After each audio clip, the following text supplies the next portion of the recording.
Doctor দিতেন বিকোসুল বা কোভাডেক্স, ঠিক হয়ে যাবে। ভিটামিন বি কমপ্লেক্স এই কাজ করে।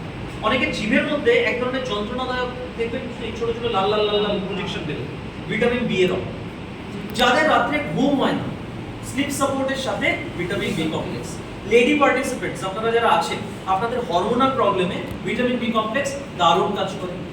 সাধারণত vitamin B complex iron and ফলিকের সাথে দিতে পারি যাদের অ্যানিমিয়ার প্রবলেম আছে। এতগুলো জায়গায় ভিটামিন বি কমপ্লেক্স থাকে, বাট ভিটামিন বি কমপ্লেক্সকে সবথেকে বেশি যেটা আমরা যে জায়গাটার জন্য প্রমোট করি সেটা হলো আপনার এনার্জি লেভেল বাড়ানো।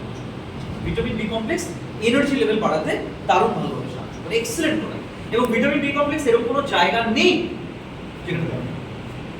একটা করে দিনে ম্যাক্সিমাম 2 বার আপনি vitamin B complex vitamin B কমপ্লেক্সের একটা আমি যাদের স্পন্ডালাইসিসের সমস্যা আছে তারা যদি ক্যালসিয়াম, ভিটামিন ডি3 আর বি কমপ্লেক্স তিনটে নেয়, ইয়েস দারুণ আর উইদিন 10 ডেজ, মানে আমি নিজেই স্পন্ডালাইসিসের পেশেন্ট ছিলাম, তো আমি অন্যভাবে নেইনি, আমি কারোর কাছে শুনে নেইনি, আমি ডাক্তার দেখাতে গেলাম, ডাক্তার যেটা প্রেসক্রাইব করলো, ডাক্তারের কাছে প্রেসক্রাইবে দেখলাম লেখা আছে calcium, vitamin D3, B complex.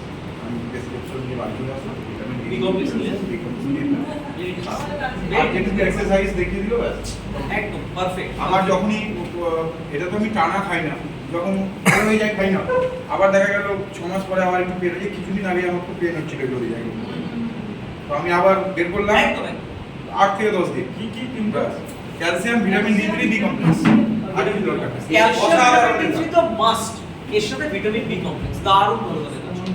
এই প্রোডাক্টটাকে মানুষের কোনো কিন্তু এক্সপ্লোর করেনি, প্রচুর পেশেন্ট আছে স্পন্ডালাইসিস, খুব ভালো কাজ। হ্যাঁ ভিটামিন বি তো দারুণ। আমি তো প্রচুর লোককে এটা দিয়ে উপকার করেছি। একদম।